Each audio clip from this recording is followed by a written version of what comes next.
वामन भगवान द्वारा बलि से भिक्षा में 3 पग पृथ्वी मांगना। बलि राजा ने सोचा कि यह वटुक लगता तो है 8-7 वर्ष का और बातें कर रहे मेरे पिता, पितामह और प्रपितामह की। उन्होंने वामन जी से पूछा, महाराज क्या आपने मेरे उन पितरों को देखा है? वामन जी कहते हैं, जी मैं तो 8 वर्ष का हूँ, मैं उनको कैसे देख सकता हूँ? मैंने तो अपने बड़ों से उनकी कथा सुनी है। और हाँ राजन, आप भी कुछ कम नहीं हैं। आप में अपने प्रपितामह हिरण्यकश्यपु सा बल, वीरता और शक्ति है। आप में अपने पितामह प्रहलाद सी भक्ति है और पिता विरोचन सी उदारता थी। तीनों पितरों के गुण आपने एक साथ पाए हैं। आप बड़े भाग्यवान हैं। अपनी और पितरों की प्रशंसा सुनकर बलि राजा ने फिर वामन जी से कहा, महाराज जो भी चाहें मांग लीजिए, मैं अपना कुछ भी देने को तैयार हूँ। बलि राजा को वामन जी ने वचनबद्ध कर लिया और कहने लगे, राजन मैं लोभी नहीं, संतोषी ब्राह्मण हूँ।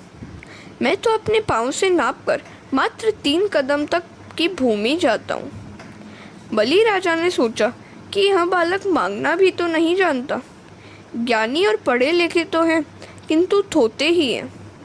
वे कहने लगे, महाराज आपने मात्र इतना ही क्यों मांगा?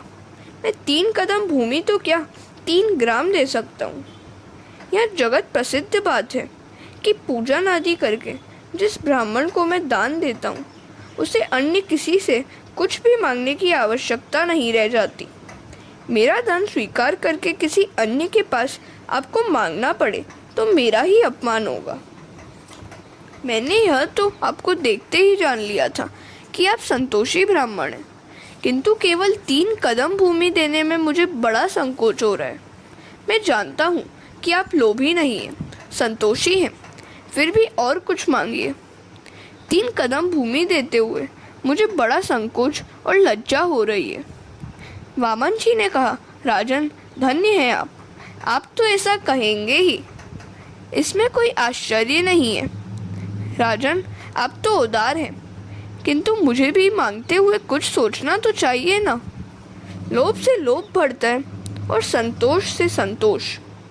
संसार के सभी भोग पदार्थ प्राप्त कर लेने पर भी संतोष और वैराग्य के अभाव में शांति नहीं मिलेगी। लोभ तो पाप का मूल है। संग्रह वृत्ति से ब्राह्मण दान न ले। ब्राह्मण यदि संग्रह वृत्ति से दान लेगा तो यजमान भी पाप का भागी होगा। अति संग्रह विग्रह को जन्म देता है। मुझे अधिक की आवश्यकता नहीं है। भागवत कहता है कि अपनी आय के 5वें हिस्से का दान देना चाहिए। मनु महाराजा ने 10 मांस का दान करने को कहा है। घर में आने वाला सारा धन शुद्ध नहीं होता, दान से उसकी शुद्धि होती है। भिखारी मात्र भीख मांगने के लिए नहीं, उपदेश देने के लिए भी आया है। भिक्षुका नैव भिक्षन्ति बोधयन्ति गृहे गृहे। कौन सा उपदेश है वह? मैंने गत जन्म में किसी को कुछ भी नहीं दिया था, इसलिए मेरी ऐसी दशा हुई है। तुम नहीं दोगे तो तुम्हारी भी मेरी जैसी ही दशा होगी। राजन मैं किसी और के पास दान लेने नहीं गया, मैं तो संतोषी ब्राह्मण हूँ।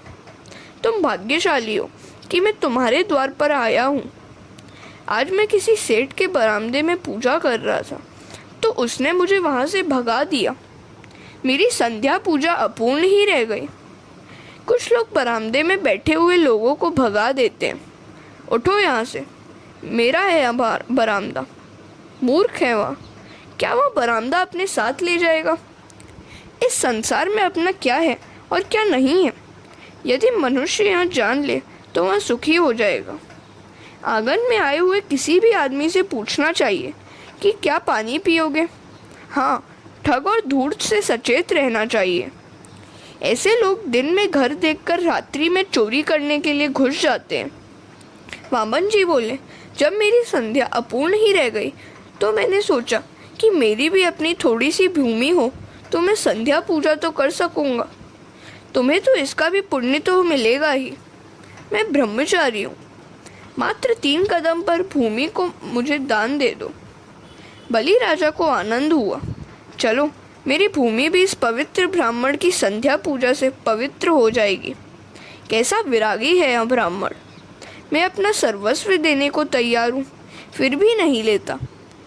वामन जी से वे कहने लगे, महाराज, जैसी आपकी इच्छा। आपकी इच्छा अनुसार 3 कदम भूमि मैं आज आपको दान देता हूँ, किंतु भविष्य में आपको किसी भी वस्तु की आवश्यकता होने पर आप मुझसे ही मांग लें। अपनी सेवा करने का अवसर आप मुझे देते रहें। वामन जी ने कहा, भविष्य की बात भविष्य में। आज तो मुझे मात्र 3 कदम भर भूमि दीजिए। हरे कृष्ण।